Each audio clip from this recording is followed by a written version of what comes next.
ito at ma-issuean ng titulo, itong Rizal na itong portion, kasama Antipolo, ang PSU, ito po yung approved plan, PSU 6163. Kaya mag-approach kayo sa aming, may officer po kami, may opisina po kami sa Antipolo.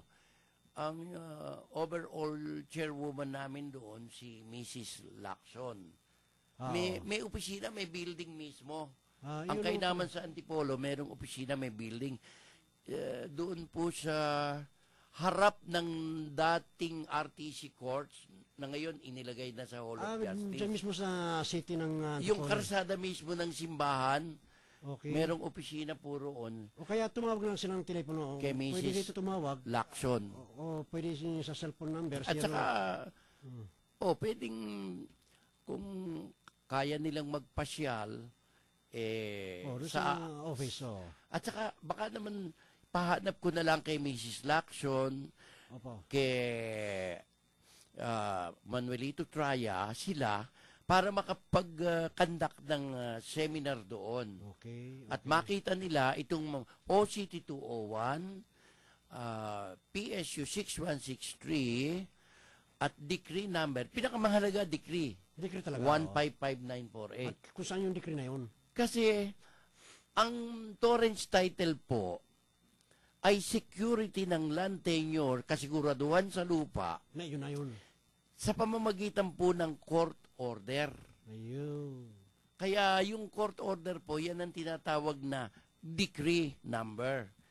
Inaprubahan po yan ng Court of First Instance of Rizal noong 1926. Ay, ito ba, attorney? Kaya na-issue ang OCT 201 sa Kupang Antipolo noong 1926. 1924 ang decree, 1926.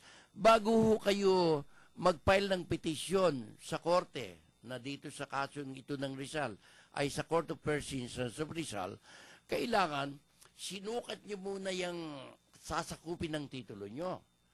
Okay. Mabuti po naman, tinulungan po ng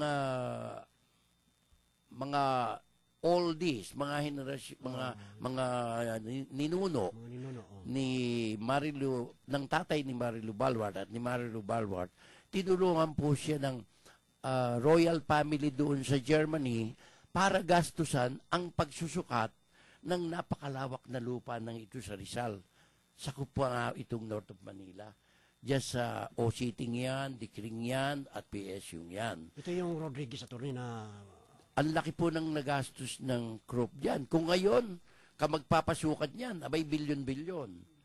Pero that was before 1924. Pinasukat yan, pina-aprobahan sa Bureau of Land. Kompleto po tayo ng mga dokumento. Kaya, yung iba naman, pag nakikitang ang laki, sisigaw agad sa akin sa lahat, mag-o-orador ka agad sa harap ng court. Your Honor, it's fantastic, it's incredible, it's unbelievable. Kita nyo. Sabi ko, walang incredible sa lupa. Ang mahalaga lang, yung dokumento ba, totoo. Yung isang abogado, yung tinalo ko diyan sa HIVIX, na ngayon kukunin na namin, maghahanap nga kami ng siguro 300, 400,000 para bumayad sa SWAT, sa mga sheriff, at saka yung mga polis, iba ng pinto kung ayaw kaming papasukin. Oo, kaya yun ang sigurado po tayo, si Mr. Kung maari nga mapuntahan nito bigay natin kay Mr. Traya para makapag-seminar doon. Mapakita ang titulo. Ay, ito attorney naman ng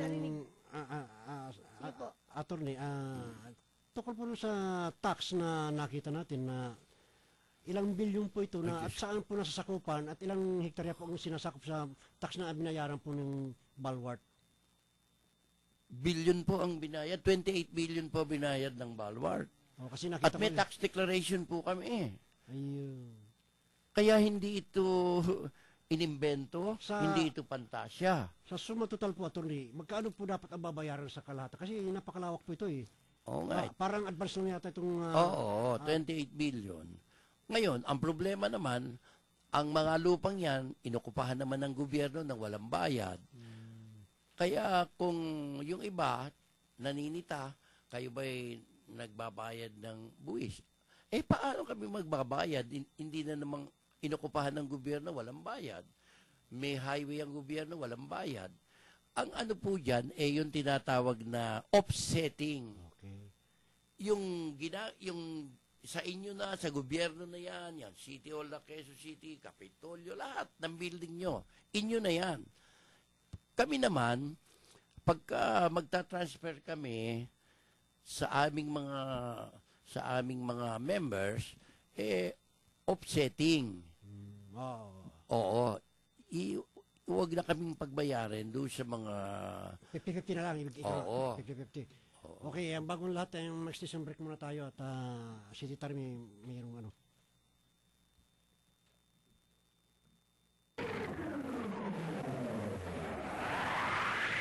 CBS, Crusaders Broadcasting System, DWAD, Chess 98 sa inyong mga radyo. DWAD, ngayon. Okay, at Titar, ano po yung... Willie Peralta, alam ko nakikinig ka lagi dito tuwing Sabado. Nakamonitor daw siya tuwing sa topic natin. Nasagot ba yung tanong mo na original? Ang tagot ni attorney rito ay original ang hawak nilang title nga. Number ay 201. 201, Antipolo At kasi. kung gusto mong tanong pa tungkol dito, may pa meeting diyan o kayo mag-ano ka diyan ng mga kasama mo, Mag-put up magpa-meeting ng- kayo, magpunta kayo kay Chairwoman Mrs. Lacson para masagot pa ang ilan pang ninyong mga katanungan tungkol diyan sa Antipolo City.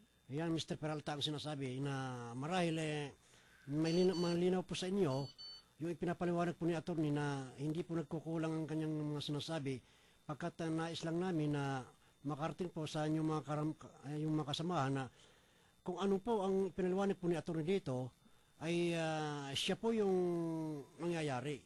Hindi po gawa-gawa ng isang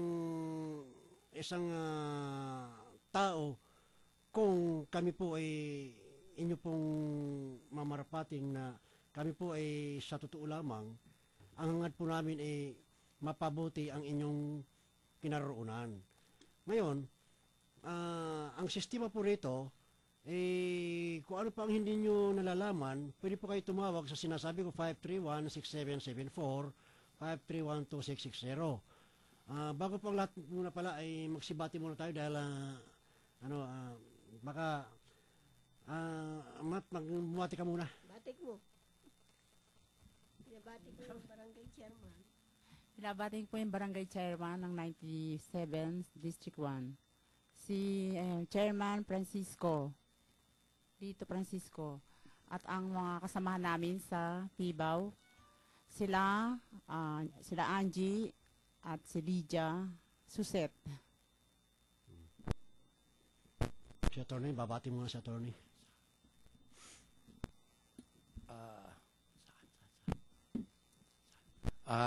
Babati. Sa lahat po ng mga nakikinig ngayon ay binabati po namin kayo na magkaroon po tayo ng katatagan sa ating paninirahan sa pamamagitan ng REMA. At ang programa po ng REMA, kung kami nga lang po, sabi ni Balward, ang mamamahala sa buong Pilipinas, kaya alam, baka makalaban namin yung gusto magpresidente sa susunod. May titulo rin po kasi siya, decree, doon sa mga kinalalagyan ng mga ginto, tulad ng Mount Diwalwal, na pinagkakaguluhan, nagkakamatayan, pati mayor doon, namatay Kung kami mamamahala po ng buong Pilipinas, hindi na po mapupunta sa ibang nasyon yung 18 trillion pesos na kinikita ng mining sector per year. Tingnan nyo, ang pondo lang ng Pilipinas, 1.8 trillion diba, papipirmahan Mas ng malaki pa presidente. Yung kinikita ng foreign mining company. Bah. Sabi nga niya, kung siyang presidente, tapos lahat itong lupang ito, titulo, nasakop ang mga kayamanan sa bundok. Alam niyo ho ba yan, Tanay? Mayaman din niya kahit sa ginto. Kung siyang presidente, ngayon, i-donate niya na lahat sa foundation. So, magkaiba na ang personality. Magkakaroon ng joint venture na ang gobyerno na mismo ang maghuhukay niyan at ang DNR kasama na sa environmental protection. Kasi yun ang trabaho ng DNR. Di, safe na safe, mabubungkal yan yung 18 trillion a year, ipopondo na para wala nang mahirap, wala nang squatter, wala nang hindi nagagamot, na ospital, at ang sweldo pati ng mga judges baka 500,000 a month. Yung mga pulis, hindi na po magkokotong. Wala na magiging gaya kay Kung ano yung ginagawa sa Singapore, gano'ng kataas ang sweldo Singapore, basta walang corruption, kayang-kaya po natin with 18 trillion pesos per year. Na ngayon, napupunta lang po sa mga foreign mining company. At ang masakit po dyan sa foreign mining company, pagka nakuha na yung iron ore, yung gusto nila, yung tailings po, yung basura, idadaos-dos na lang, lalo pag umulan, wala nang taniman, wala na ring isda, kasi nalaso na ng tailings. Kaya, napakaganda po, kaya lang baka sabihin nila, nangangarap lang. Pero ang totoo, dahil siyang may titulo dyan, at ibibigay niya yan sa foundation, kaya po niyang ipatupad kung siya ang mamumuno dito sa bayang ito. Kung iba po, baka pagka binigay mo sa kanila karapitan, makasalanan po ang tao Di ba pag hindi iyo, ninakawan mo yung ginto, hindi ba nakaw yun? Kung ang REMA, yung foundation mismo may-ari, at siya ang Pangulo, magkakasundo po tayo na higita natin ang Singapore. Wala pong ulubi, wala pong snatcher, wala pong riding in tandem. Kasi kitang-kita po natin kung sa Singapore, 2 buwan po ako, libre lahat, tumira ako doon, nag-aaral ako. Sana. Ang ganda po talaga. Sana yung mga hangarin ng REMA na marating po sa mga pangarap natin. Pangarap lang sa ngayon kasi wag po sanang, hindi pa tayo makaupo. Wag po sanang mapasok sa St. Luke's Hospital dahil underguard po ito ng mga paligid ng mga pulis dyan Ngayon, sa bagay, yung mga pangarap talagang matutupad din yung bakit hindi. Una-una. Pero, ublang simulan ng mga maliliit na tao, kung ang maliliit na tao na mas marami, ay magkakaisang pumailalim sa REMA Foundation.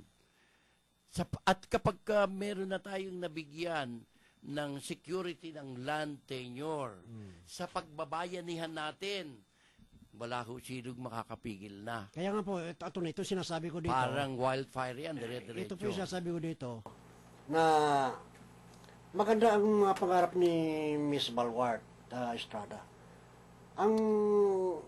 Sa akin, malaking suporta ito. Hindi lang biro ito. Dahil pag oras na nawagan ako, kaya nagsimula na po ako nito, ito kapakanan po ito ng REMA. Itong ginagawa ko na pinasahe papawid ko itong REMA Foundation, malaking bagay po ito hanggang dumating po sa mga pangangailangan natin sa mga oras na yan, pagdating po sa mga sinasabing mga pinapangarap natin, siya po yung maluklok, hindi na po hindi kalabitin to dahil kabisado na po kung sino ang dapat na isulat dito. Kaya po itong simula, madam, siguro hindi mo ako masisisi kung bakit ako yung naluklok dito dahil talagang pinapangarap ko na hindi lang yung nagpapakita ang mukha sa isang opisina para sabihin na ako'y membro. Hindi po, may kusa po tayong ginagawa. Kahit na milagro ay sadya pong ginagawa. Kaya, tika muna, ang oras po natin ay una po ng tanghali. Tayo po, alam ko si Atty. Napaka-hectic ang kanyang mga schedule. Dahil kahapon talagang nasa